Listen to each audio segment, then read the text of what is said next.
She drunkenly clashed on the Alpha King anniversary cake in Miami. He roared, "I own you now." The champagne tower exploded like a crystal bomb. Dom Perignon rained across the marble floor, and the Alpha King's 5T gold leaf cake followed in slow-motion disaster. Frosting and liquid gold spread everywhere. Megan Walker stood in the chaos, heels in one hand, dress torn, hair loose, mascara smudged.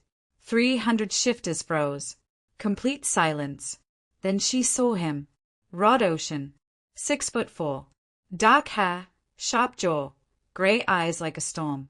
Across the penthouse, he just watched. Ever wonder what it feels like to be on the edge of danger and desire at the same time? That's what's waiting for you today.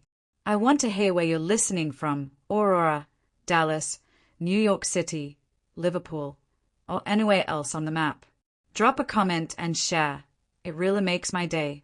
And if intense supernatural romance, dangerous werewolves, and heart-stopping twists are your thing, go ahead, subscribe to Gracie Werewolf Storybank, turn on notifications, and share with anyone who loves getting completely lost in a story. Trust me, you're about to feel it all. Chapter 1: The Collision. 3 weeks earlier, Megan's alarm went off at 4:30 in the morning in her studio apartment in Crown Heights, Brooklyn. The radiator clanked and hissed but produced zero heat because the landlord refused to fix it until maybe next month. She rolled out of a mattress on the floor, bed frame sold 6 months ago to cover her dad's medication, and pulled on clothes that smelled like coffee and grease no matter how many times she washed them. 27 years old. 3 jobs. Drowning. The diner's shift started at 5. She poured coffee for construction workers and Isla morning commuters until 11:30, smile plastered on, feet screaming in shoes with soles worn so thin she felt every crack in the tile floor. 15-minute subway ride to the dog grooming salon in Park Slope where she washed and dried dogs until 6 p.m., covered in fur and sometimes blood when the nervous ones bit. Then straight to the upscale restaurant in Manhattan where she waitressed until midnight, carrying heavy trays and pretending not to hear when finance bros made comments about her body. Home by 1 a.m. Asleep by 1:30 if she was lucky. Up again at 4:30. Every single dollar went to the same place, Meadowbrook Memory Care facility where her dad lived because early onset Alzheimer's had stolen him piece by piece starting at 53. Insurance covered almost nothing. The facility charges piled up weekly. She was 3 months behind on payments, and the administrator's emails were getting less polite. Megan was dying slowly, and nobody noticed because that's what happened to people like her. Working class. Invisible. Ground down by systems designed to break you. Then Zoe called. Zoe Castellano had been Megan's best friend since sophomore year of high school when they'd bonded over having the same terrible English teacher. They'd stayed close even after Zoe revealed the supernatural truth about herself junior year. Wolf shifter, low-ranking in her pack, but loyal to the bone. "I have a gig for you," Zoe said, voice crackling through Megan's ancient phone. "Catering. Miami. One night. $2,000 cash." Megan almost dropped the phone. $2,000 for one night. It's some rich guy's anniversary party.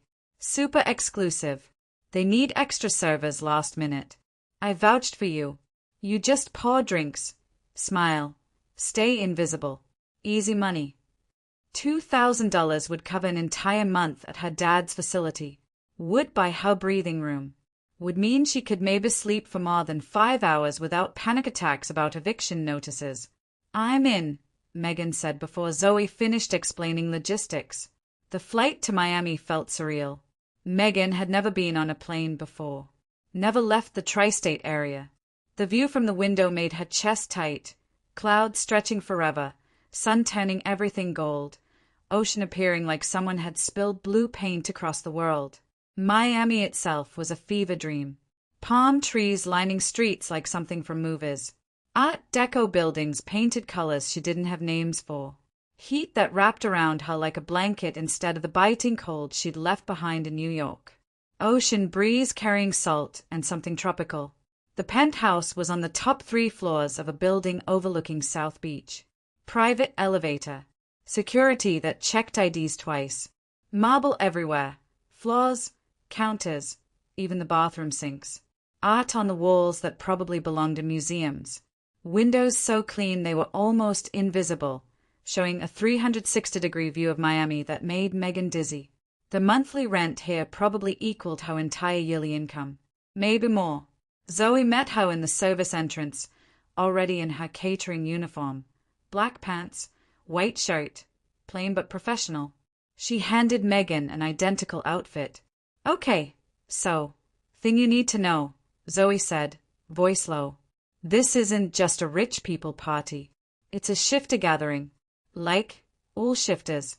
Pack politics, territory stuff, power dynamics. You're human, so just keep your head down. Don't make eye contact unless someone addresses you directly. Don't ask questions. Save drinks.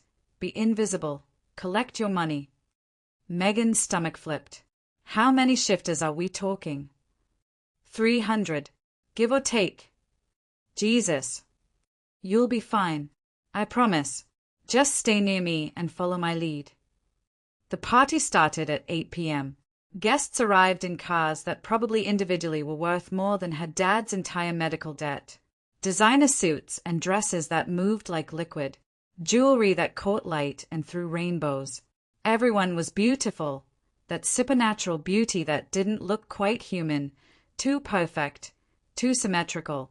Something in the eyes that said predator. Megan balanced a tray of champagne flutes and moved through the crowd like a ghost. She was good at being invisible. Years of service industry work taught you how to be present but not seen. How to anticipate needs without drawing attention. How to smile blandly and let conversations wash over you. She was refilling her tray at the bar when she saw him. Rod Ocean stood near the western windows where the sunset painted Miami in orange and gold. Tall enough to see over most of the crowd. Dark hair slightly too long, brushing his collar. Custom suit in charcoal gray that fit like it had been sewn directly onto his body. And an expression that made her stop mid-reach for champagne bottles. Bored. Annoyed. Like he was surrounded by inconveniences and tolerating them out of obligation. He was also arguing with a blonde woman in a dress that looked spray-painted on. Red, tight, strategically cut to show maximum skin without being obscene. She was beautiful in that aggressive way. All sharp angles and calculated sexuality. The woman, Vivienne, Megan would learn later, grabbed Rod's arm. Possessive. Claiming. Her body language screamed mine. Rod pulled away. Not gently. Cold. Deliberate.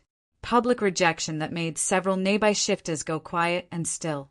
Vivienne's face flushed red. Anger and humiliation warring visibly. And Megan, holding a tray of champagne, made the fatal mistake of watching the drama instead of watching where she was walking. Another saver rushed past her, young guy, also human, clearly panicked about something. He clipped her shoulder. Not hard. Just enough. The tray tilted. Megan tried to compensate. Overcorrected. Her heel caught on absolutely nothing because the universe hated her. She went backward. Into the champagne tower. The crash was spectacular.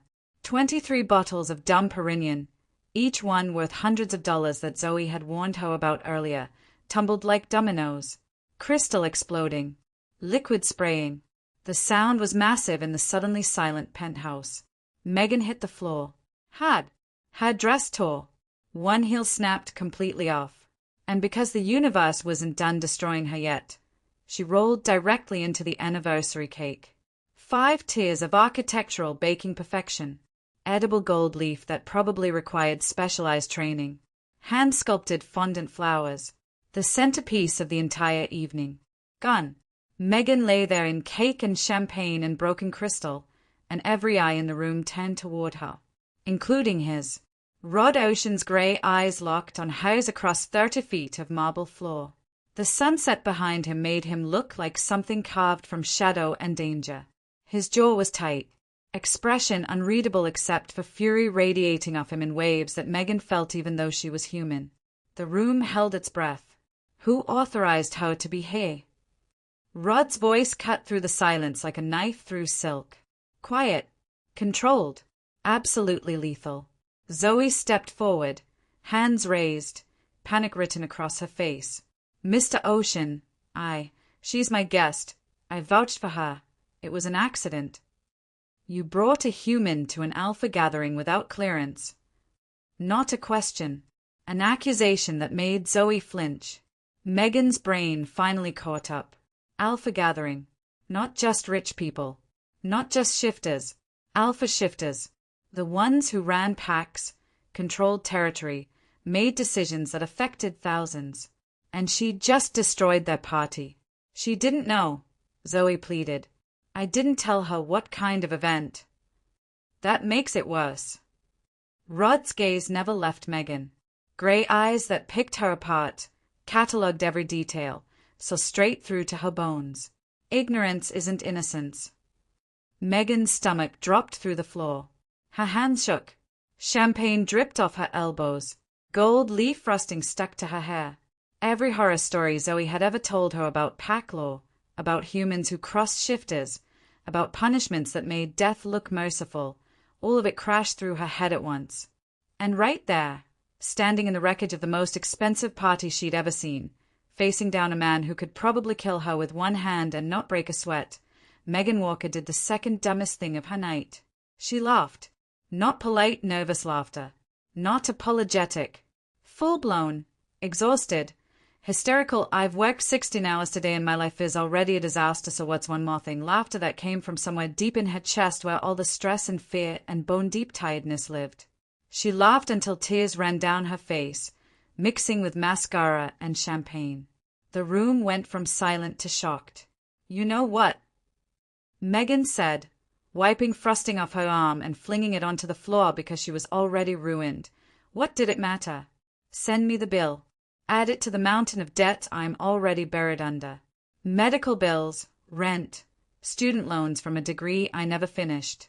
What's another 50 grand at this point? I'll just die owing it. That's how this works, right? Someone gasped. Actual audible gasp like she'd said something unspeakable. Maybe she had. Maybe you didn't talk about money in front of billionaires. Maybe you didn't laugh when you'd just destroyed their stuff. Megan was beyond caring. Rod's expression shifted. The fury was still there, but underneath, surprise. Like she'd done something he didn't expect. Like she'd thrown off some calculation. You think this is funny? He asked, moving closer. Each step deliberate. Controlled. A predator closing distance. I think, Megan said, meeting his eyes even though every survival instinct in her human brain screamed run, that you're all standing around like I mated someone when it was an accident.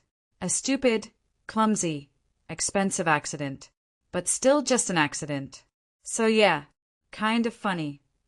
Wrong answer. Rod moved fast, shifted fast, that supernatural speed that blurred, and suddenly he was right there, inches away, towering over her, close enough that she felt heat radiating off his body, caught his scent again, cedar and something darker, dangerous, magnetic. You just disrespected me in front of my entire pack, he said, voice dropping to a growl that rumbled through her chest. You're either incredibly brave or incredibly stupid. Can I be both? His jaw tightened, muscle jumping under skin, eyes flashing something that might have been gold for half a second before returning to gray. Then, impossibly, the corner of his mouth twitched. Not a smile, not forgiveness, but something. You're going to work off this debt, Rod said. Statement of fact. Not negotiable. Starting tomorrow. I have 3 jobs already. You have 1 now. Mine. Chapter 2. The Deal. Turns out Rod Ocean wasn't just an alpha. He was the alpha king of the Eastern Seaboard Coalition, a network of packs spanning from Miami to Boston controlling territory that touched 11 states and generated revenue in the billions. His family's company, Ocean Tide Enterprises, owned shipping ports, commercial real estate from South Beach to Cape Cod, luxury hotels, 3 private airports, and enough political influence that governors returned his calls within the hour.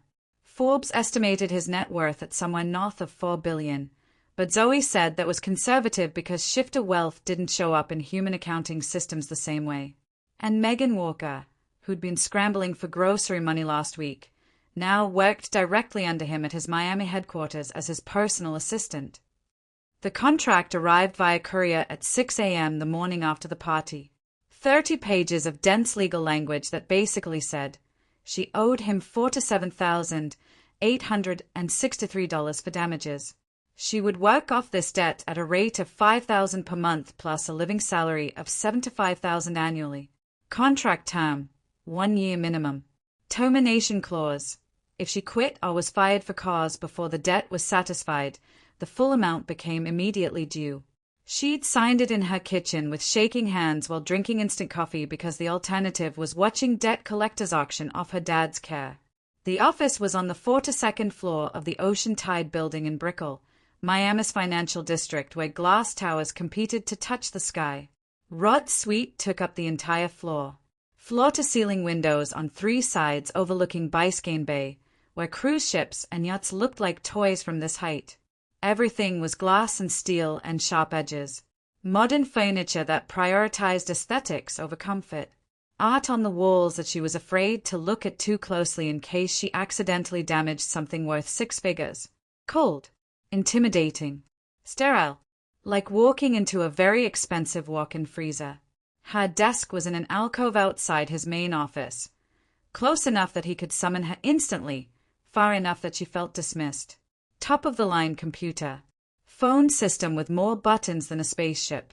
Filing cabinets filled with documents labeled things like Territorial Agreements Q3 and PAC Finance Audits. She showed up her first morning at 7:45, 15 minutes early because punctuality was the one thing she could control. Rod was already there, sitting at his desk behind more glass. His office had glass walls on 2 sides so he could see everything, working on his laptop with an expression of intense concentration. He wore another suit, this one charcoal with subtle pinstripes that probably required a microscope to see, but somehow made the whole thing look even more expensive. Hair still damp from a shower. Jaw tight. He looked like he'd been awake for hours. Megan set down her bag quietly, logged into her computer, waited for instructions.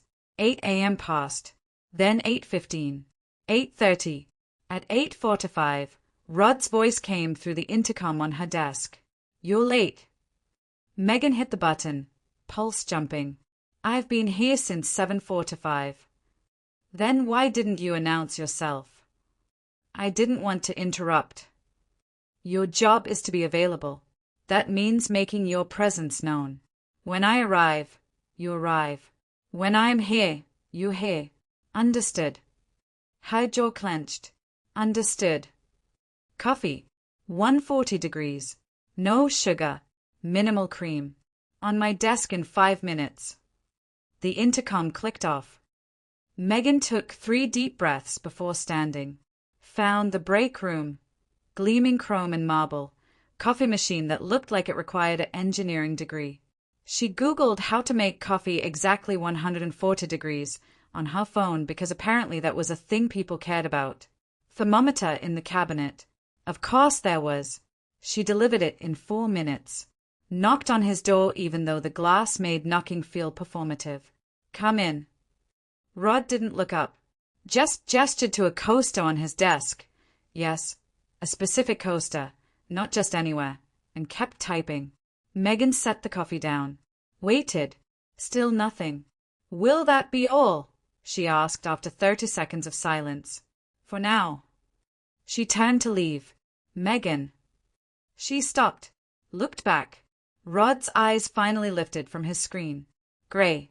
Assessing. "Don't ask if that's all. When I'm done with you, I'll dismiss you. Until then, assume I might need something else." Heat crept up her neck. Not embarrassment. Anger. "Got it." "Also, your tone." "My tone is fine." "Your tone says you'd like to throw that coffee in my face." "I would never waste perfectly good coffee." His expression didn't change, but something flickered in his eyes. Dismissed. Day 1 was hell.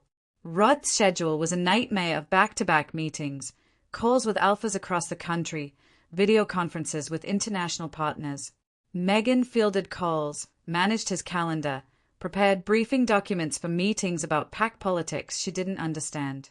Terms like territorial dispute resolution and anti-pack trade agreements flew past her while she frantically took notes.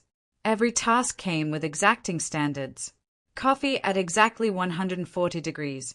She checked with the thermometer each time. Documents printed single-sided on specific paper stock. Phone calls screened according to a hierarchy she had to memorize. Immediate family and pack leadership went through always. Other alphas depended on current political climate. Everyone else got voicemail. Rod barely spoke to her except to issue commands or correct mistakes. His voice stayed level and cold, whether he was telling her to reschedule a meeting or pointing out that she'd used the wrong font size in a report. By 6 p.m., her head pounded and her feet ached despite the sensible flats she'd switched to. "You can leave," Rod said without looking up from his computer. Megan grabbed her bag, desperate to escape. "Tomorrow, 7:30, he added. Not 7:45. Day 2 was worse. She arrived at 7:20, determined not to give him ammunition. He was already there. Always already there, like he never left or didn't need sleep. The tasks multiplied. Filing territorial agreements dating back 30 years. Organizing contracts by pack region and date. Responding to emails that required her to understand supernatural politics she'd learned existed less than a week ago. Preparing expense reports that involved amounts of money that made her dizzy. And Rod was everywhere. Even when he was in meetings, she felt his presence. The way the office operated around him like he was the sun and everyone else orbited. The way other shifters who came through spoke in careful, measured tones and avoided eye contact unless he addressed them directly. The power that radiated off him even through glass walls. She hated it. Hated feeling small and human and out of her depth every single second. But there were moments that didn't fit. Like day 3, when she forgot to eat lunch because she was drowning in a filing project. At 2 p.m., a bag from some upscale restaurant appeared on her desk. Grilled salmon, roasted vegetables, quinoa salad. No note. But when she glanced through the glass at Rod's office, he was on a call, looking at his computer screen, deliberately not looking at her. At day 5, when an alpha from the Carolinas visited for a meeting. Tall guy with a smirk that made Megan's skin crawl. He stopped at her desk on his way out, leaned against it too close. "So you're the human gal everyone's talking about," he said, eyes dragging over her in a way that made her want to shower. "Pretty thing. Must be nice having you around, Rod." Before Megan could respond, before she could even move, Rod appeared in his doorway. "Leave." One word. Quiet. Absolute. The alpha's smirk vanished. "I was just." "Now." The guy practically ran to the elevator. Rod turned to Megan. Their eyes met. Something passed between them. Acknowledgement, maybe protection, before his expression shut it again. Get back to work. Or the late nights. Because Rod worked until 8 or 9 or sometimes 11 p.m., which meant Megan stayed too. Contract didn't specify hours, but the implication was clear. She was there as long as he needed her. The office felt different after everyone else left. Quieter. More intimate. Somehow, even though they were on opposite sides of glass. Sometimes she'd look up from her computer and catch him watching her. Not obviously. Just a glance that lasted half a second too long before he returned to whatever he was doing. The tension built like pressure behind her sternum. Awareness that prickled across her skin whenever he walked past her desk. The way her breath caught when he leaned over her shoulder to look at her computer screen, explaining something about pack hierarchy, close enough that she smelled cedar and something distinctly him. Week 2, Thursday night, 9:30 p.m. Megan was surrounded by files, trying to organize a territorial agreement from 1987 that made no sense because the language was deliberately vague and she didn't have context. Her head hurt. Her eyes burned. She'd been staring at the same paragraph for 20 minutes. Why am I really here? The question came out before she could stop it. Rod looked up from his desk through the glass. Excuse me. This. Megan gestured at the files. You don't need me for this. Any pack member could do this job better than me, probably, because they'd actually understand the terminology. You could have sent collections after me for the debt. You could have garnished my wages from my other jobs. Instead, you brought me here, pay me more than I've ever made in my life, and have me filing documents that a temp could handle. Silence stretched. Then Rod stood, walked to his door, leaned against the frame with his arms crossed, expression unreadable. You're right, he said finally. I could have handled this a dozen different ways. So why didn't you? You owe me money. That's not an answer. His jaw tightened. It's the only one you're getting. Try again. Megan stood, exhaustion making her bold. You didn't need to hire me. You wanted to. Why? The air between them charged. Electric. Dangerous. Rod's eyes held hers, and Megan watched something shift behind them. The careful control cracking, just slightly. Maybe I'm curious, he said quietly. About what? Why you laughed. The words hung there, weighted with more meaning than they should carry. That's it. Megan asked. Curiosity. You stood in the wreckage of a $50,000 disaster, covered in champagne and cake, surrounded by 300 shifters who could have torn you apart, and you laughed. Not nervous laughter, not apologetic, real laughter, like the situation was genuinely funny, like you weren't afraid. I was terrified. You didn't show it. I was too tired to show it. Megan ran a hand through her hair. I've been terrified every single day for 2 years, watching my dad disappear piece by piece while drowning in medical bills I can't pay. Fear becomes background noise after a while. So yeah, I laughed. Because what else was there to do? Rod's expression softened. Barely. But enough. That's why, he said. That's why what? Why you're here. Because you laughed when you should have been afraid. Because you met my eyes when you should have looked away. Because. He stopped, jaw working like he was physically biting backwards. Because I wanted to understand what kind of person does that. Megan's heart hammered. And, do you understand yet? No. His voice dropped lower. You're nothing like what I expected. What did you expect? Someone who'd break easily. Sorry to disappoint. You haven't. The words landed between them like a physical thing. Megan felt her breath catch. Watched Rod's eyes darken just slightly, pupils expanding.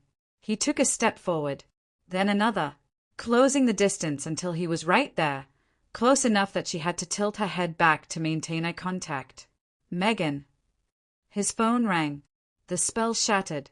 Rod's expression shuttered instantly, control slamming back into place. He pulled the phone from his pocket, glanced at the screen, and his entire demeanor changed. Tension flooding his shoulders, jaw going tight. He answered. What happened? Megan couldn't hear the other side of the conversation, but she watched Rod's face darken with each passing second. When? He asked, voice clipped. Then, how many? Another pause. Lock down the southern perimeter. I want every patrol doubled. Nobody in or out without clearance. He listened. I'm aware. Handle it. He hung up, stayed at his phone for 3 seconds like he was calculating something, then looked at Megan. Go home. Now. What's wrong? Pack business. Not your concern. If it's pack business, why are you looking at me like that? Like what? Like I'm in danger. Rod's jaw clenched. You're not pack, Megan. Which means pack protection doesn't automatically extend to you. Which means when there are threats. He stopped. Go home. Lock your doors. Don't open them for anyone you don't know. Fee spiked cold through her chest. What kind of threats? The kind you don't need to worry about if you follow instructions. Rod. Now, Megan. His tone left no room for argument. Alpha command bleeding through even though he wasn't using it fully. Megan grabbed her bag with shaking hands, headed for the elevator, hit the button and waited while Rod stayed in the doorway of his office, watching her with an expression that made her stomach twist. The elevator doors opened. She stepped inside. Just before they closed, Rod spoke. "Text me when you're home safe." "Why?" But the doors shut on whatever answer he might have given. Megan made it home to her temporary corporate apartment in 23 minutes. Locked the door. Checked the windows. Texted Rod. "Home. Doors locked. What's going on?" His response came 3 minutes later. "Good. Stay there. I'll explain tomorrow." She didn't sleep that night. Kept the lights on. Jumped at every noise in the hallway. And tried not to think about the look in Rod's eyes right before the call came through. The look that said someone had just made him very, very angry. The look that said danger. The look that said, somehow, impossibly, he cared whether she was safe. The next morning, she arrived at 7:15 instead of 7:30. Found Rod at his desk looking like he hadn't slept at all. Hair disheveled. Tie loosened. Exhaustion written in the lines around his eyes. He glanced up when she walked in. Something flickered across his face. Relief. Before it vanished. "You're early," he said. "So are you. Are you going to tell me what happened last night?" Rod stood. Walked to his door. This time when he spoke, his voice was quieter. More human. "Someone left a threat on Pack territory. Anonymous. Targeted at me specifically." Megan's stomach dropped. "What kind of threat?" "The kind that mentions you by name." The world tilted. "What?" The word barely came out. "They know you work here. Know you're human. Used your full name and described what you were wearing at the anniversary party." Rod's hands clenched at his sides. "Which means someone's been watching. Gathering information. Waiting." "For what?" His eyes met hers. Gray. Serious. Dangerous. "To hurt me by going through you." Chapter 3. The Unraveling. The first note appeared on Tuesday morning. Megan arrived at her desk at 7:20, earlier than Rod now, which felt like a small victory, and found a plain white envelope sitting on her keyboard. No postage. No name. Just sitting there like it had materialized overnight. She opened it with hands that already knew something was wrong. Humans don't belong in Pack business. Computer-printed letters. No signature. The paper felt expensive. Heavy stock that someone had chosen deliberately. Her stomach went cold. She looked through the glass at Rod's office. Empty. He hadn't arrived yet, which was unusual because the man apparently didn't believe in sleep. Megan folded the note, slipped it into her bag, and tried to convince herself it was nothing. Some Pack member who didn't like humans in their space. Rude but not dangerous. Wednesday, her car wouldn't start. She called the building's parking garage attendant, who found all 4 tires slashed. Clean cuts. Precise. Someone with a knife who'd taken their time. "You got enemies, miss?" the attendant asked, eyeing the damage. "Apparently." Rod insisted on driving her home that night. Didn't ask. Just told her to get in his car, a black Audi that probably cost more than her dad's entire medical debt, and didn't speak the whole 20-minute drive to her apartment. When he pulled up outside her building, he finally looked at her. "You're getting new tires. Bill it to the company." "I can't." "You can, and you will." His jaw was tight. "This isn't a request, Megan." "You think this is connected to the threat?" "I think you need to be careful." "That's not an answer." "It's the one you're getting." Thursday night, someone followed her home. Megan noticed him 3 blocks from her apartment, tall figure in a dark hoodie keeping pace 50 feet behind her. She walked faster. He matched her speed. She turned a corner abruptly. He followed. Her heart hammered. Keys between her fingers like she'd learned in that self-defense class she'd taken freshman year of college. Phone in her other hand. Finger hovering over Rod's number because he'd made her put him on speed dial earlier that week. She made it to her building. Fumbled with the door lock while feeling eyes on her back like physical pressure. Got inside. Turned. The figure stood across the street under a broken streetlight. Close enough that she saw he was massive, 6 foot something, built like he spent his life in a gym. His hood shadowed his face completely, but she caught the reflection of his eyes in the streetlight. Gold. Shifter eyes. He didn't move.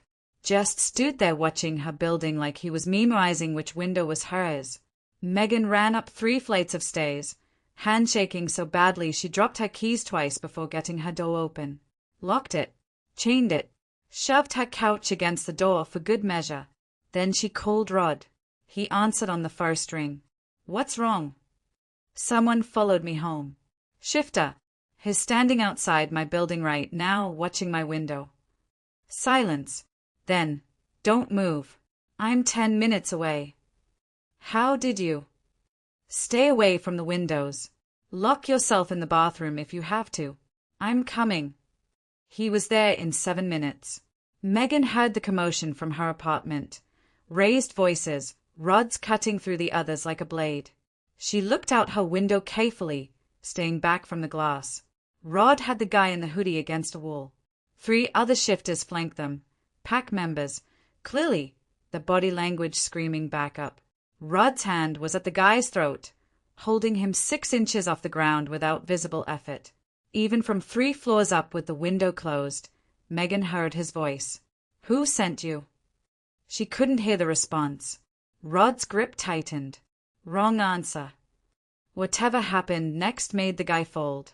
She watched him point toward a black SUV parked down the street. Watched Rod's entire body go rigid.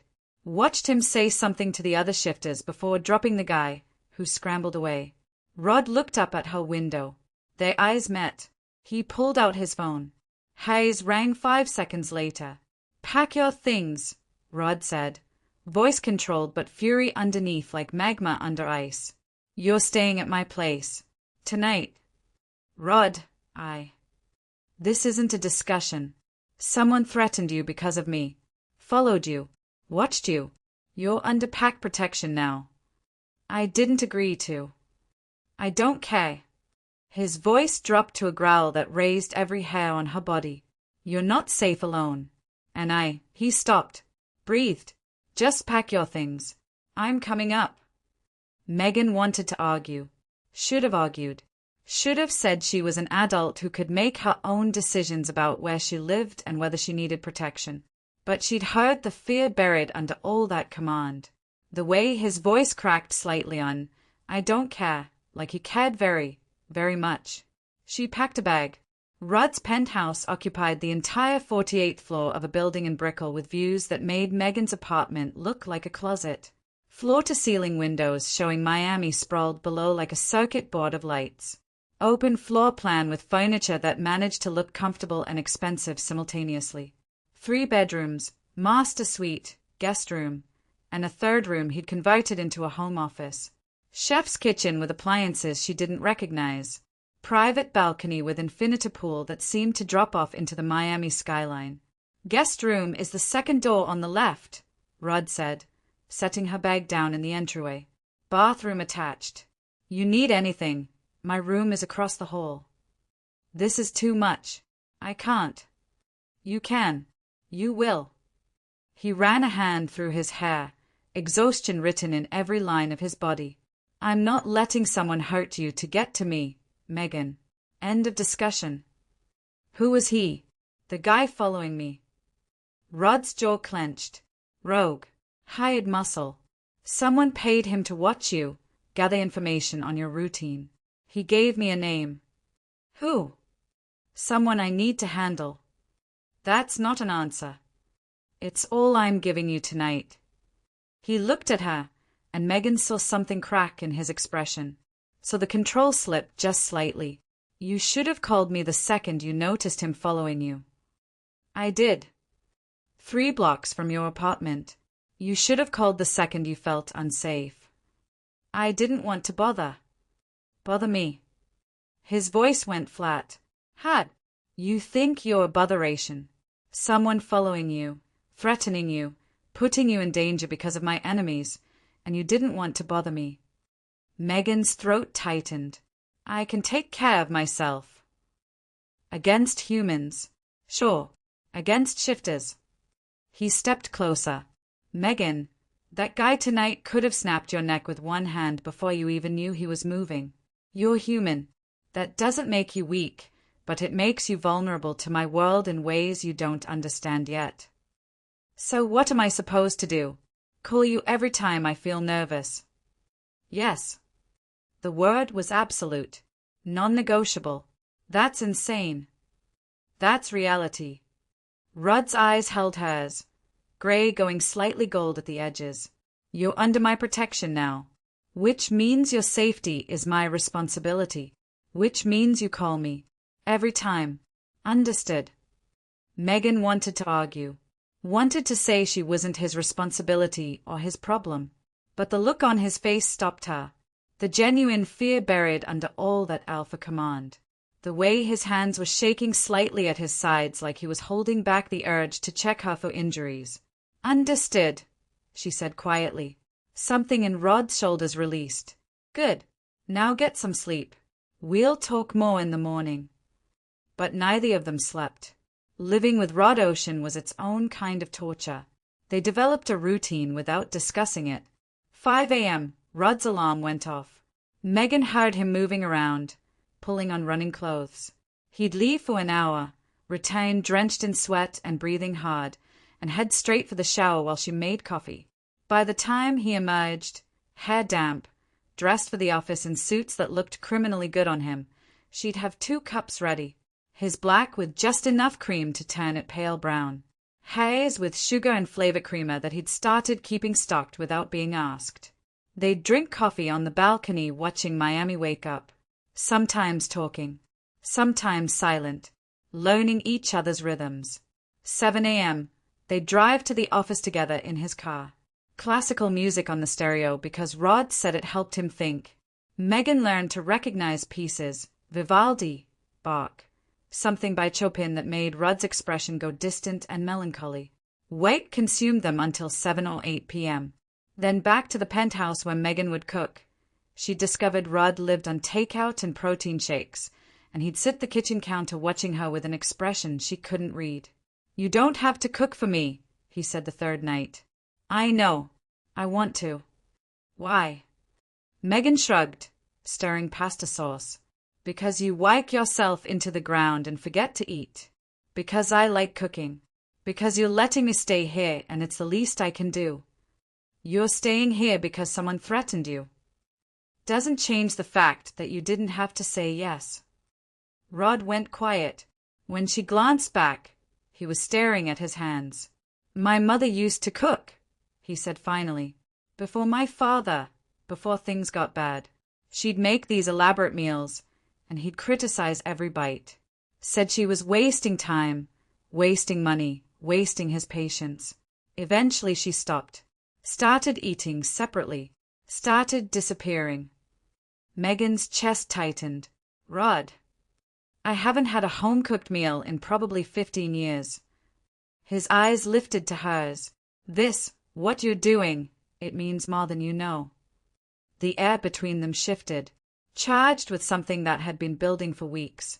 Megan turned back to the stove before she did something stupid. Well, get used to it. I'm not eating takeout every night.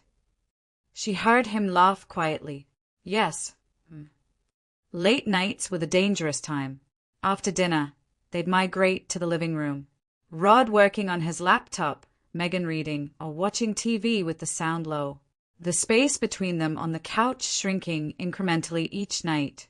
His leg brushing hers, her shoulder against his when she leaned over to look at something on his screen. Megan learned things about him in those stolen hours. That he took his coffee black at work but secretly loved caramel macchiato creamer. She'd found it hidden in the back of the fridge and started using it in his morning coffee at home. He never commented, but she caught him smiling into his cup. That he ran every morning at 5 a.m. regardless of weather because his wolf needed it. Needed to move and burn off energy or he felt caged. That he had nightmares. She'd wake at 3 a.m. to hear him pacing in his room, footsteps heavy on hardwood.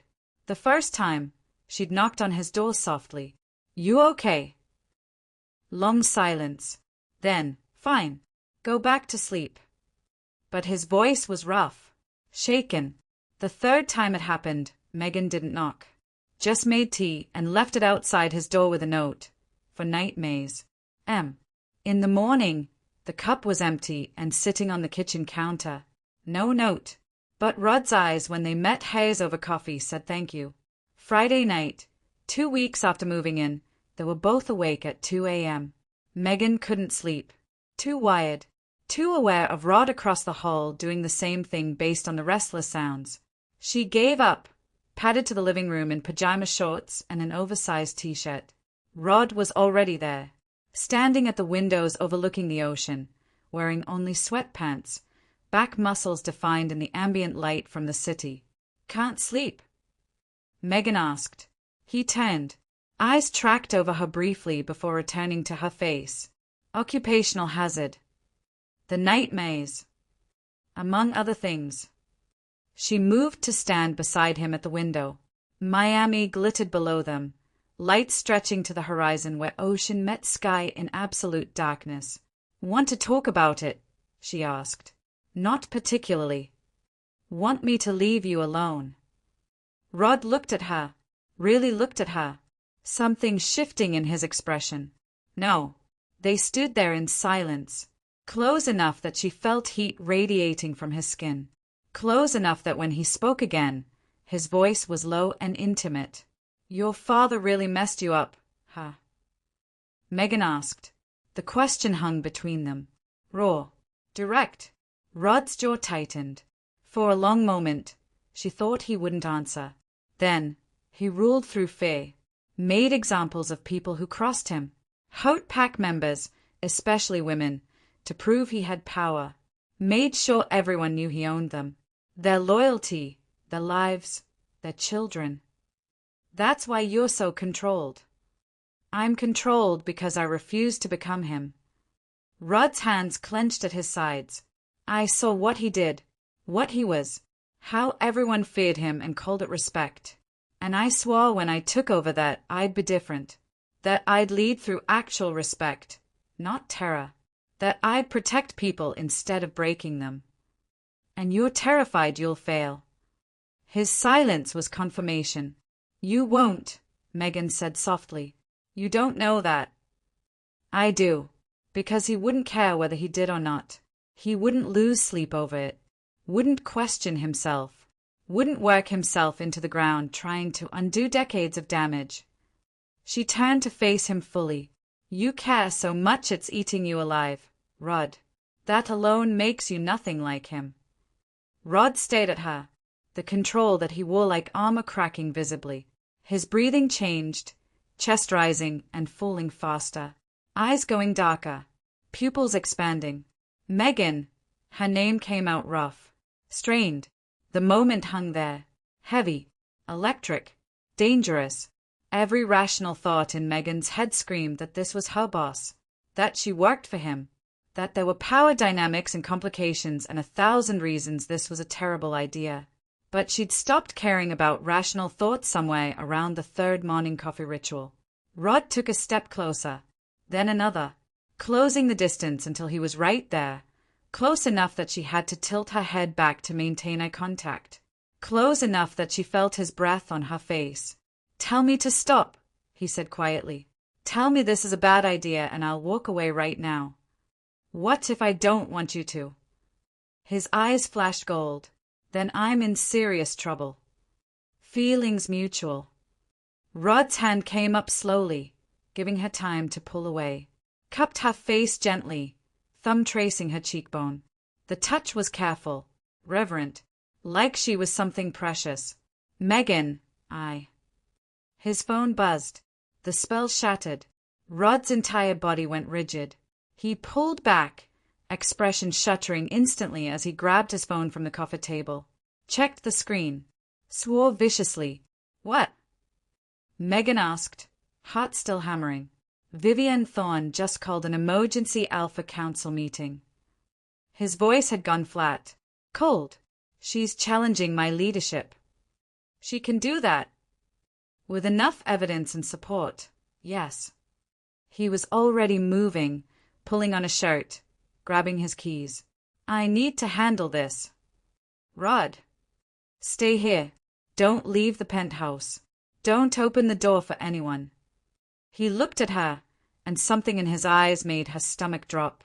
Vivienne doesn't play fair. If she's making a move, she's been planning it for a while. Which means tonight was just the opening salvo. What does that mean for me? Rod's jaw clenched. It means you stay where I can protect you. Please, Megan. Just this once, don't argue. She nodded.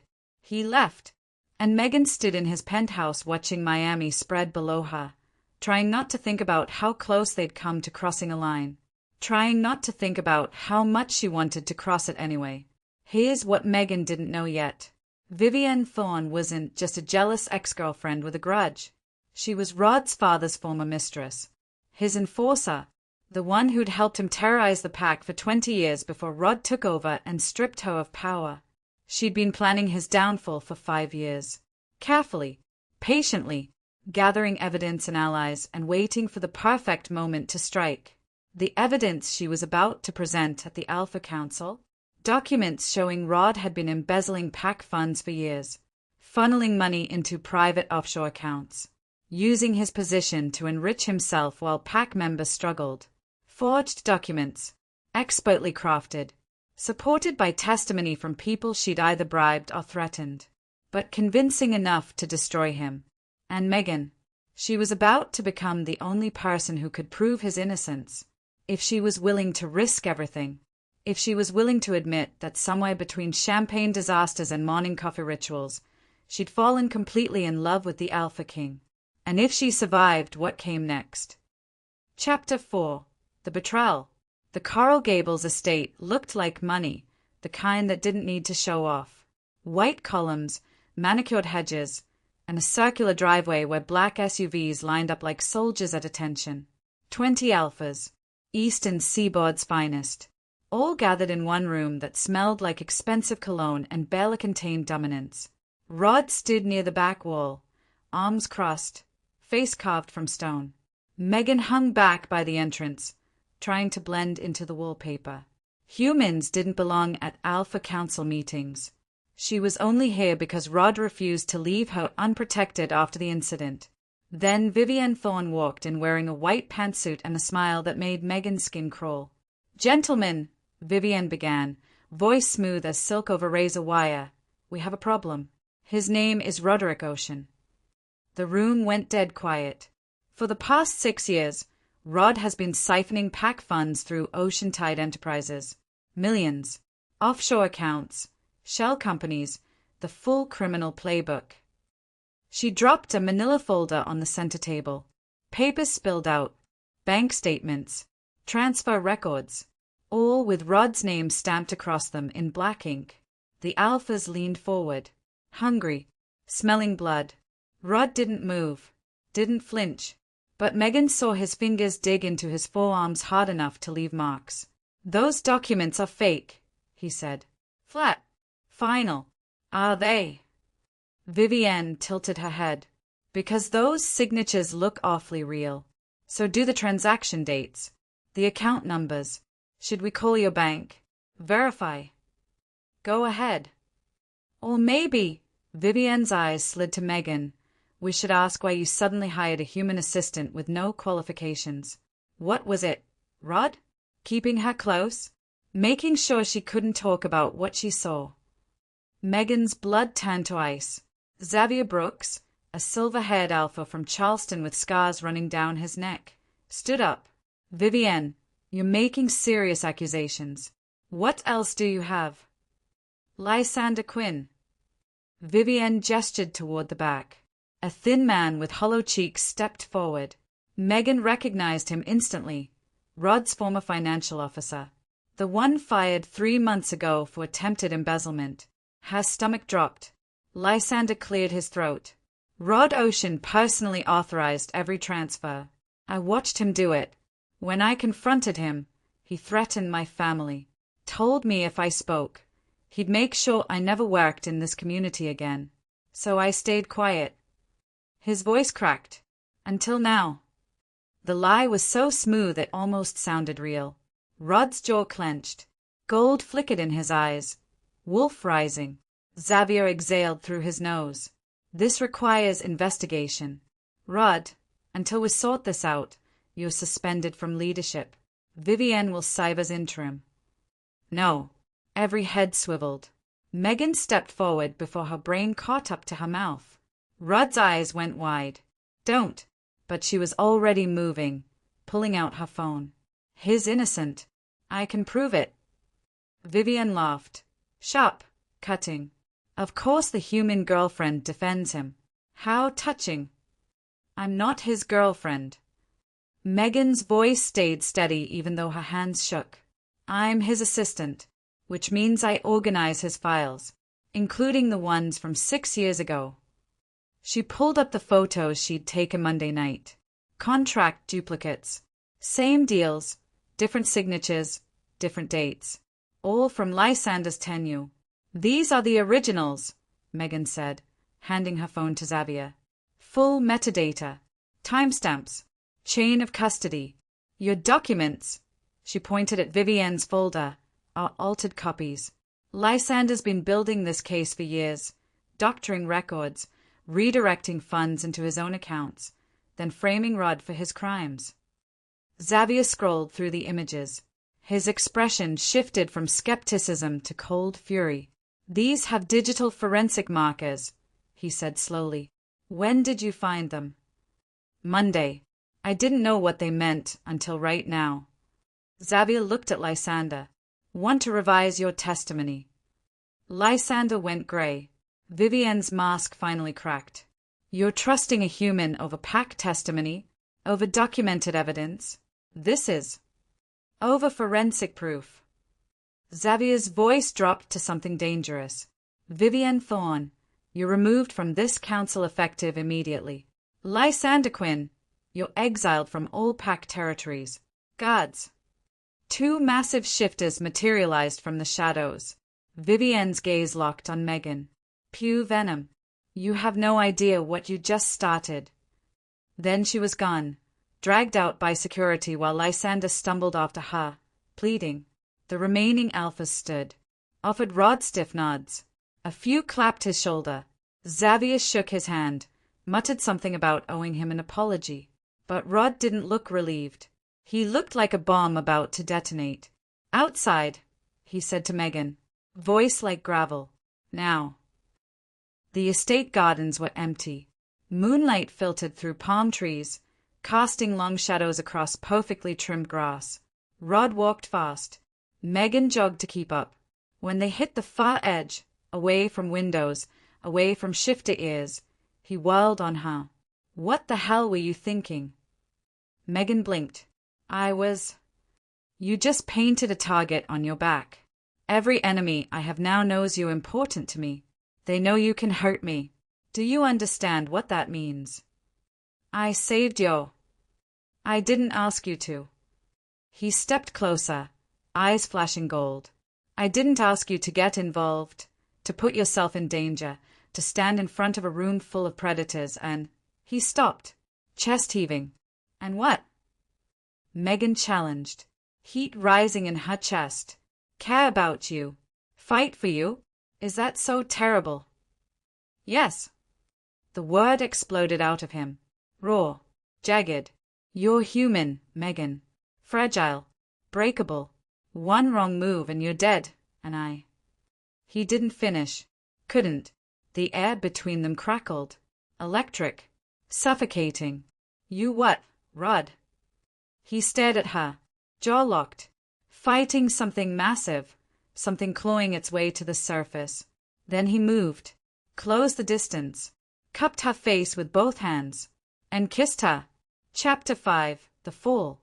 The kiss wasn't gentle. Rod kissed like a man drowning, like she was oxygen and he'd been underwater for years. His hands gripped her waist, pulling her closer, erasing every inch of space between them. Megan kissed back with equal force, fingers threading through his hair, nails scraping his scalp. She felt his growl vibrate through her chest. When they broke apart, both gasping, Rod pressed his forehead to hers. Eyes squeezed shut, jaw clenched. "This is a terrible idea," he whispered. "Worst one yet," Megan managed. "I can't promise this ends well." "Good thing I'm not asking for promises." A laugh escaped him, low, rough, surprised. "You're going to destroy me." Feelings mutual. But what Megan didn't say, she was already gone. Falling so fast there was no catching herself. What Rod didn't say, he'd been falling since the moment she stood in his office covered in champagne and cake, laughing instead of cowering. The next 2 weeks blurred together like a dream Megan kept waiting to wake up from. Late nights in his office where financial reports got abandoned halfway through because Rod would look up, catch her watching him, and suddenly paperwork didn't matter anymore. They'd end up on the leather couch, talking until the city lights blurred outside, until talking turned into kissing turned into his desk rattling against the wall. Morning runs where he'd slow his impossible pace to match hers, teaching her about pack hierarchy, shifter history, the politics she'd stumbled into.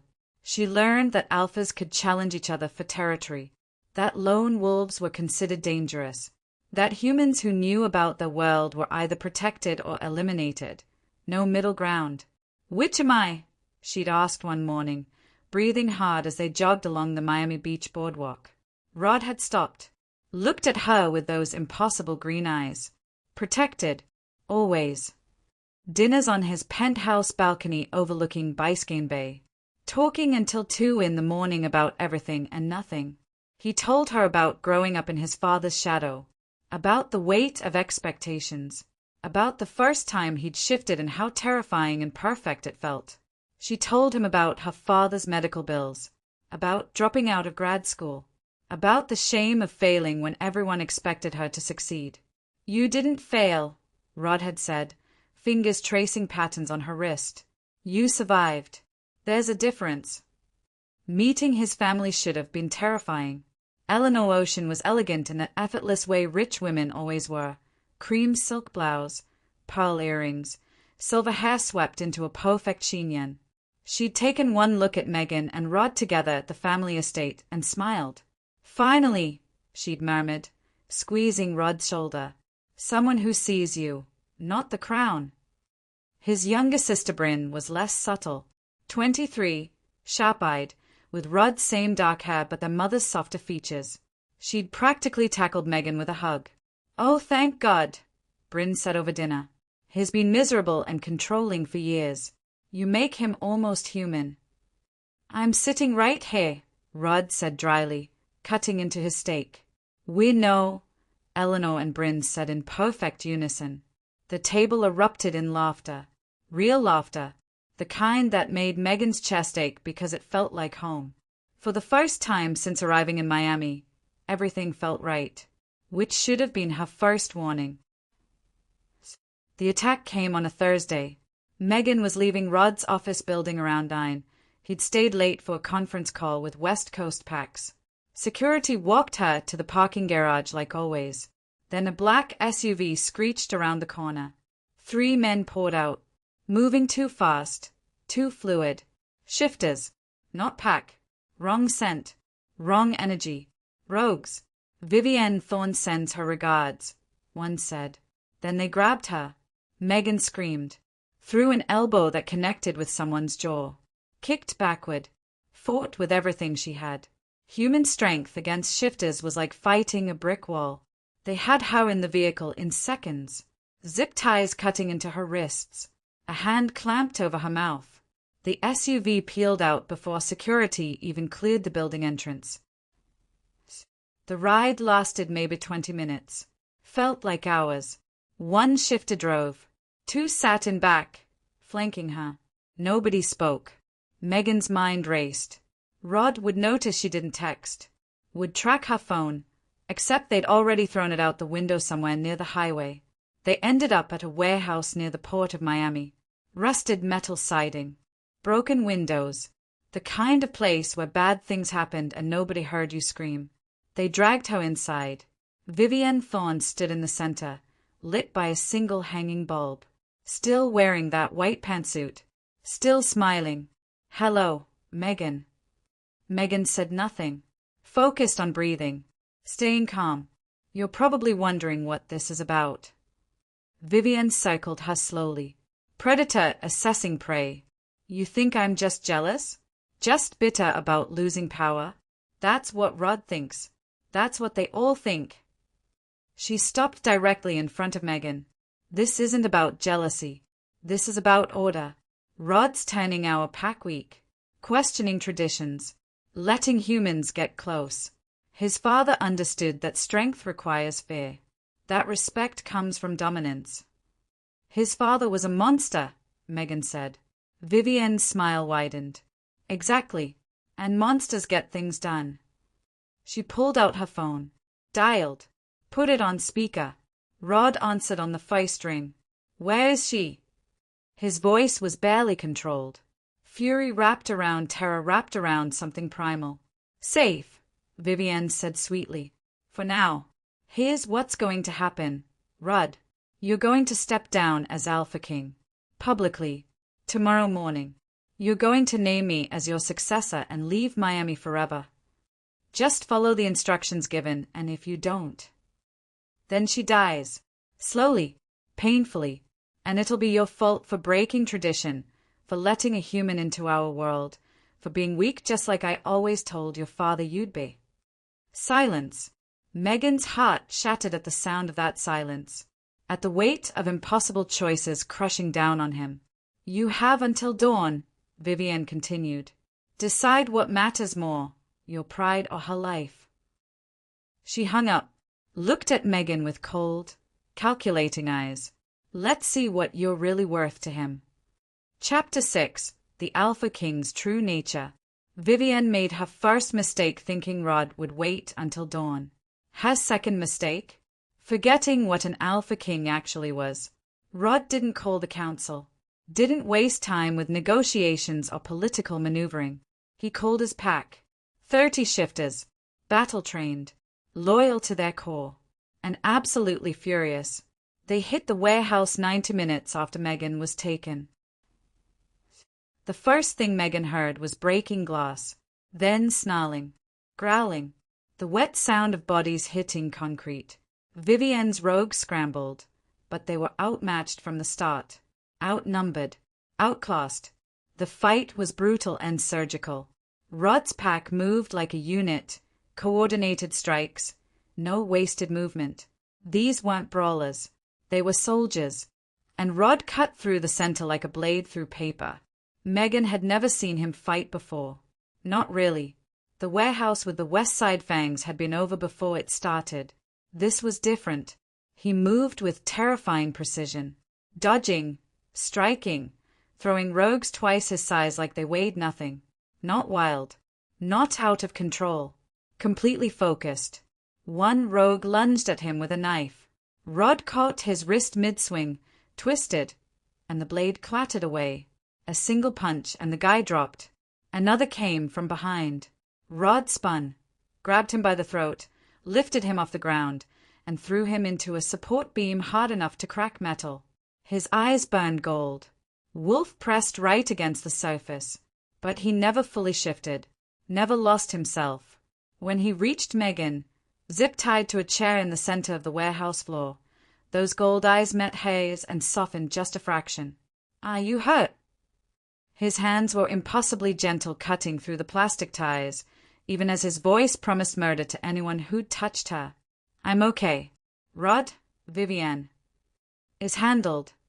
He pulled her up, positioned her behind him, one hand staying on her wrist, anchoring, protective. Vivienne emerged from the shadows near the back office, bruised, bleeding from a cut above her eyebrow, defeated, but still smiling. "You just proved my point," she said, voice carrying across the warehouse. "Look at what you became for her. Your father's son, after all." Rod's jaw locked. The muscle there twitched. "My father would have burned this city for power," he said quietly, dangerously. "I'd burn it for her. That's the difference." Vivienne laughed, Sharp. Bitter. Is it? Because from where I'm standing, you just led an unauthorized attack on neutral territory. Property damage. Violence. Breaking at least 6 council laws.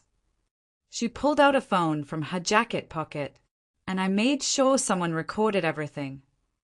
Megan's stomach dropped.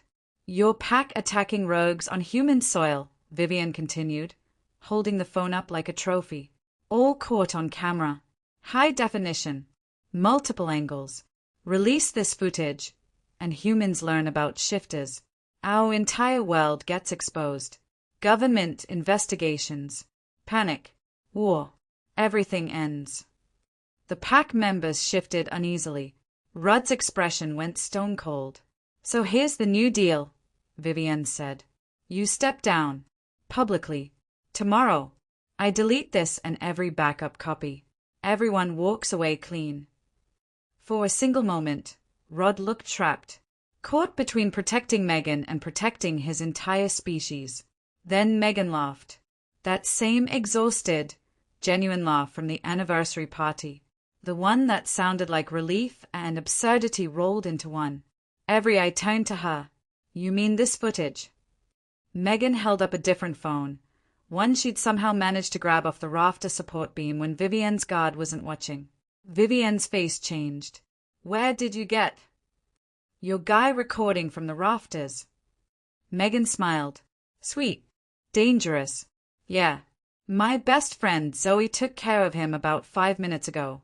She's waiting outside with security footage showing your rogues kidnapping me first. Self-defense holds up pretty well in court, human or supernatural. She unlocked the phone with a swipe, pulled up the cloud storage app. Also, fun fact, I used to work IT support before the medical bills destroyed my life, remotely accessing cloud storage and wiping it. She tapped delete. Stupid easy. The color drained from Vivian's face as she watched her leverage evaporate. It's over, Rudd said, voice carrying absolute authority. Alpha command that made every shifter in the building instinctively bare their necks. Council's already been contacted. You're done. Vivian snarled, actual wolf sound ripping from a human throat, and lunged. Rudd moved faster, caught her midair by the throat, slammed her down against the concrete hard enough to crack it. Alpha dominance rolled off him in waves. Primal, overwhelming, the kind of power that made submission an involuntary reflex. You're exiled, he said, each word carved in ice. Effective immediately. You set foot in pack territory again, any pack territory, and I won't be merciful. Understood. Vivian couldn't even speak, just nodded, gasping. 2 pack members dragged her out, still cursing under her breath, promising revenge that everyone knew she'd never get to deliver. The warehouse emptied fast after that. Pack members securing the perimeter, checking for injuries, making sure Vivian's rogues were either gone or contained. Rod and Megan stood alone in the wreckage. Broken glass, overturned crates, blood on concrete. He pulled her close, wrapped both arms around her like he was trying to fuse her to his chest. You wiped the cloud storage, he said against her hair. I did. While zip-tied to a chair. I'm resourceful. You're terrifying. His voice cracked slightly. You could have been killed. But I wasn't. Megan. You came for me. She pulled back enough to look at him. Those green eyes human again, but haunted. You brought your entire pack. Risked exposure. Risked everything. Always. No hesitation. Just absolute certainty. Megan, Don't, she said softly. Don't say something you can't take back. What if I want to? Her breath caught. Rudd cupped her face with both hands, thumb tracing her cheekbone like she was something precious and fragile even though she'd just outsmarted his enemy and deleted blackmail evidence while restrained. I'm in love with you, he said. Have been since you laughed covered in cake and champagne and looked at me like I was ridiculous instead of terrifying. And I know this is complicated and dangerous, and there's 1,000 reasons this shouldn't work, that you desire someone safer, someone normal, someone who doesn't come with death threats and pack politics. But you're saying it anyway. I'm saying it anyway. Megan kissed him. Deep. Sure. Pouring everything she couldn't say into the press of her lips against his. When they broke apart, she smiled. I love you too. You controlling, overprotective, secretless soft alpha king. I'm not soft. You bought me fancy vanilla creamer and pretended the office just happened to stock it. That was strategic. Better coffee means better productivity. You let me reorganize your filing system my way even though it drives you absolutely insane. That's also strategic. You look at me like I hung the moon and stars. Rod's entire expression softened. The hard edges dissolved. Just a man looking at the woman who'd somehow become his entire world. You did, he said simply. Megan kissed him again. Softer this time. A promise instead of a declaration. Outside, sirens wailed in the distance. The pack was cleaning up. Zoe was probably losing her mind with questions. But right now, standing in a destroyed warehouse, covered in dust and adrenaline and the lingering scent of violence, everything felt exactly right. Chapter 7. The Choice. 3 days after Vivienne was dragged out of that warehouse, Rod called a full pack meeting. Not just leadership. Not just enforcers. Everyone. Every member. Every rank. From the newest teenagers who'd just had their first shift to the elders, ancient shifters whose power felt like standing too close to a live wire. Megan stood in Rod's office while he buttoned his shirt, watching him move with that careful precision he used when something was eating at him. Why do I need to be there? She asked. Pack meetings are internal, right? Rod stopped, turned to face her. His expression was locked down tight, but his eyes gave him away. Faye, there's something you need to know, he said quietly, about what happens next. Megan's stomach twisted. What do you mean? He crossed to her, took both her hands. Pack law is complicated, ancient, and there's a specific rule about alpha kings and their chosen partners. What rule? If an alpha king bonds with a human, truly bonds, which means emotional, physical, spiritual connection. Which means what we have. Yes. His jaw tightened. Then that human has a choice. They can stay human and remain with the pack under protection, but they'll always be separate. Outside looking in. Oh. Oh, what? Rod's eyes held hers.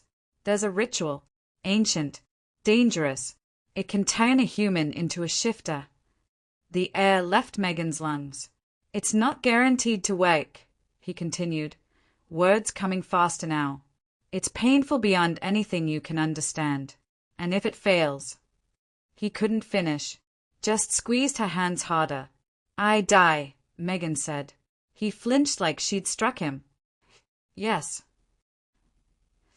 The meeting hall was built into the ground floor of Rod's building, a massive open space with exposed beams and stone floors that could hold 300 people easily. It was packed. Shifters lined the walls, filled every chair, stood shoulder to shoulder in the back, all watching as Rod and Megan entered. The silence was suffocating. Elder Caldwell stood at the front, silver hair pulled back in a leather tie, scars crisscrossing his arms. He had to be 70 but moved like a man half that age, and his presence made every shifter in the room instinctively straighten. Rod Ocean has invoked the bonding clause, Caldwell announced, voice carrying effortlessly, which means we must address the human question. Murmurs rippled through the crowd. Not hostile, just aware. This was historic. Rare. Megan Walker, Caldwell continued, turning those pale gray eyes on her. You stand before this pack having proven loyalty, courage, and worth beyond question. You saved our Alpha King from false accusations that would have destroyed him. You faced rogues without cowering. You outsmarted an enemy who's terrorized our community for years.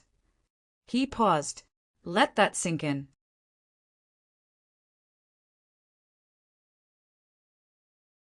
You've earned respect. But you are human. And pack law states that an alpha king's mate must be wolf. So you have 3 choices. Megan's hand tightened in Rod's. His thumb stroked her knuckles. Small comfort, massive reassurance. Feist, Caldwell said. Leave. Walk away from Rod. From this world. Return to your human life. We'll ensure your safety, compensate you extremely well, and erase any memory of what you've learned here. The thought of forgetting Rod, forgetting everything, made Megan's chest constrict. No, she said, voice steady even though her heart was hammering. Not an option. Rod exhaled beside her, relief rolling off him in waves. Caldwell's expression didn't change. Second, stay as you are, human, under perpetual pack protection. You'll be accepted, welcomed even, but never fully one of us. You'll age while Rod doesn't. Your children, if you have any, would be half human and face significant complications integrating into either world. The weight of that settled over the room. Half-human children, a life always on the periphery, watching Rod stay young while she grew old, being protected but never equal. Third, Caldwell said, and his voice went softer, almost gentle. Undergo the taming ritual. Become wolf. Become truly pack. Full integration, full acceptance, full bond with Rod. But understand what you're choosing. He moved closer. The failure rate for adult humans is 40%. You could die on that ritual floor. The pain is described by survivors as dying and being reborn simultaneously. Every cell in your body rewriting itself. And there's no going back. Once you turn, you're wolf forever. You'll never be fully human again. The room was so quiet Megan could hear her own heartbeat. Rod leaned close, whispered against her ear. You don't have to decide now. You don't have to decide at all. I'll take option 2. I'll make it work. I want the ritual. Rod went completely still. Megan. I want it. She turned to face him fully. Not because of pack law or what people expect or because I'm trying to fit in. Because I want this. Your world.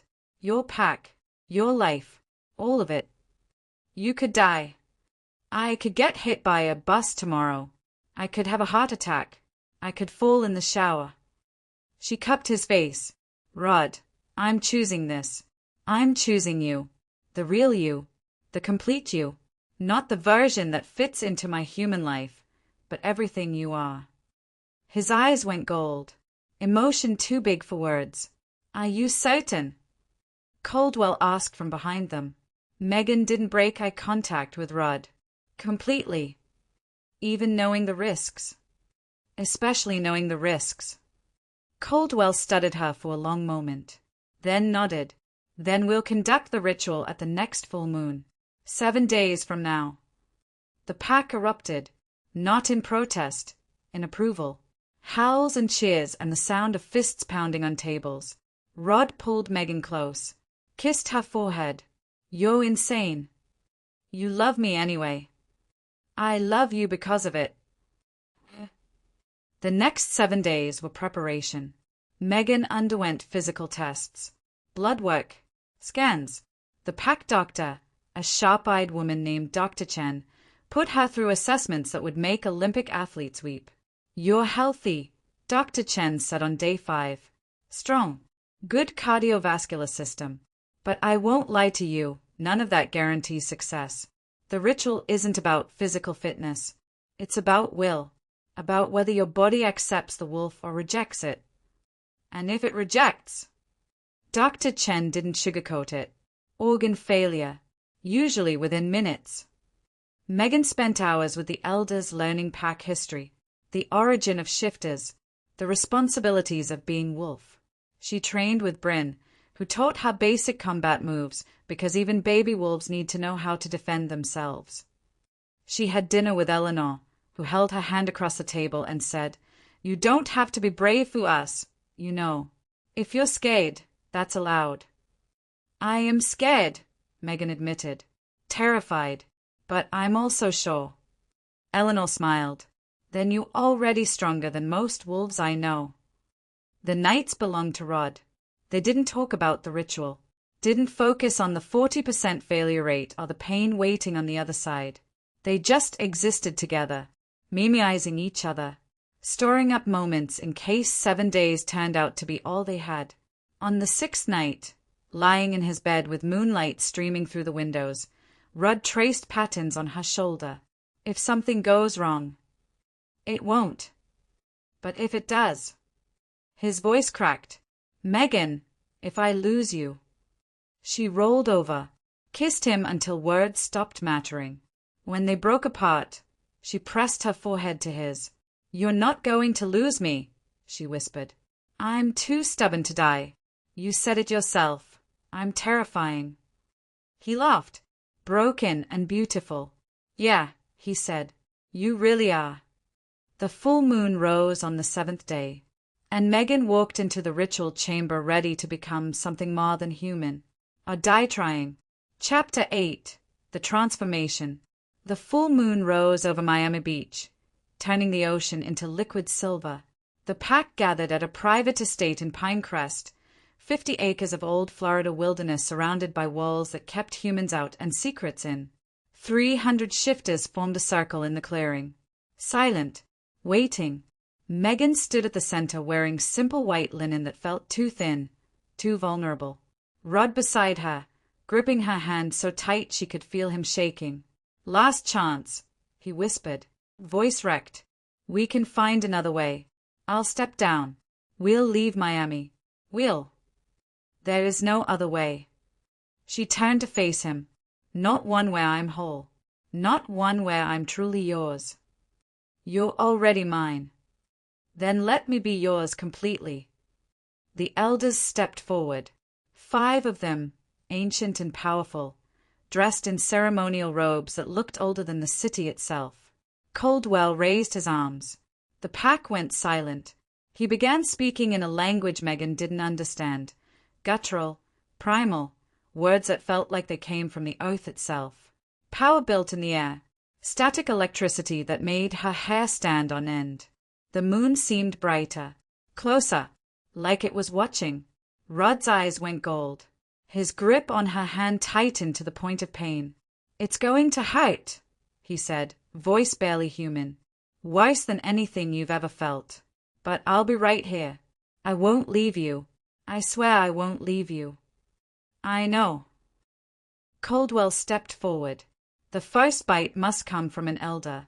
Traditional, ceremonial, to welcome you into pack law. He moved faster than Megan could track. One moment he was 3 feet away. The next his teeth were in her forearm. Not deep, not vicious, but firm enough to draw blood that shimmered silver in the moonlight. The venom hit her bloodstream instantly, burning, spreading, like someone had injected fire directly into her veins. Megan gasped, stumbled. Rod caught her. I've got you. The second bite must come from the Alpha King, Caldwell said, stepping back, to bind her to pack and mate simultaneously. Rod's expression was anguished. Megan. Do it. He lowered his mouth to her shoulder, hesitated for just a heartbeat, then bit down. The pain exploded, every nerve igniting at once, bones restructuring, DNA rewriting itself at the cellular level. Megan screamed. Rod lowered them both to the ground, cradling her as her body convulsed. I've got you. Stay with me. Fight through it. You're stronger than this. You're stronger than anything. The pack howled, a unified sound that shook the trees, their energy pouring into the circle, feeding the ritual, supporting her transformation. Megan's vision went white, then black, then colors that didn't have names, ultraviolet and infrared and frequencies human eyes couldn't process. She could hear everything. Rod's heartbeat hammering against his ribs, the pack members breathing in unison. A rabbit fleeing through underbrush half a mile away. She could smell everything.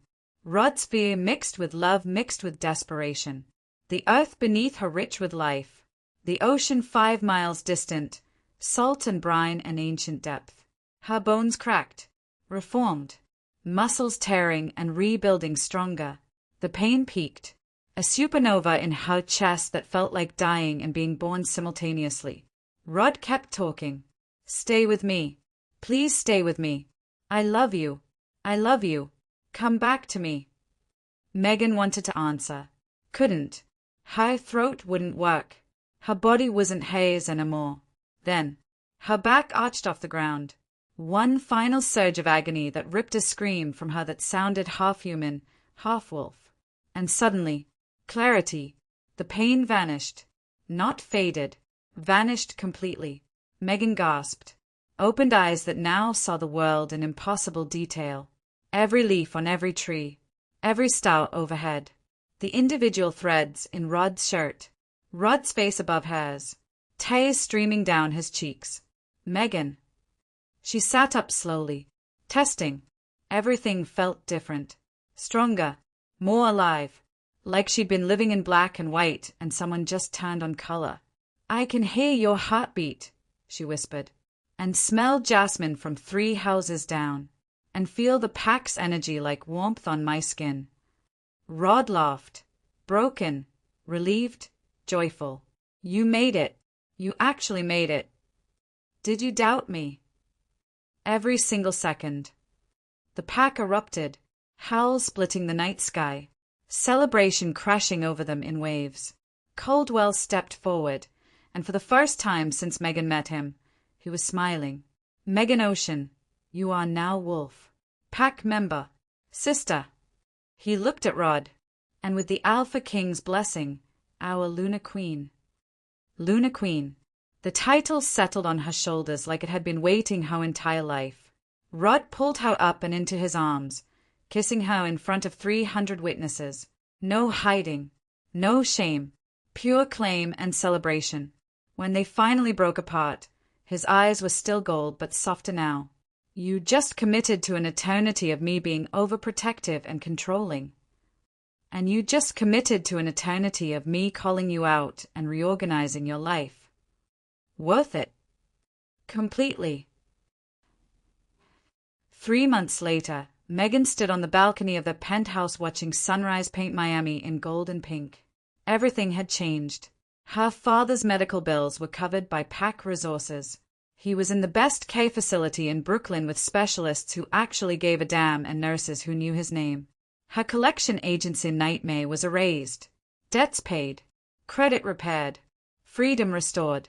She worked alongside Rod now, managing PAC affairs, discovering a talent for diplomacy she never knew she had.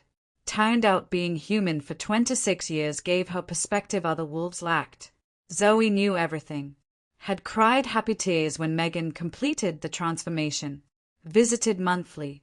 Was currently dating one of Rod's enforcers, which made family dinners entertaining. And Rod.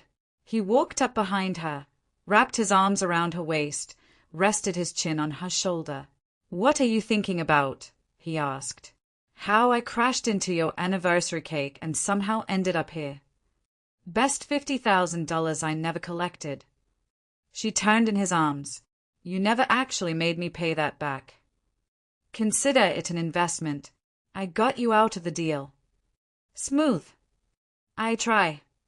They stood there, Alpha King and Luna Queen, watching the sun rise over the city they protected, the pack they led, the life they'd built from champagne and chaos. Megan.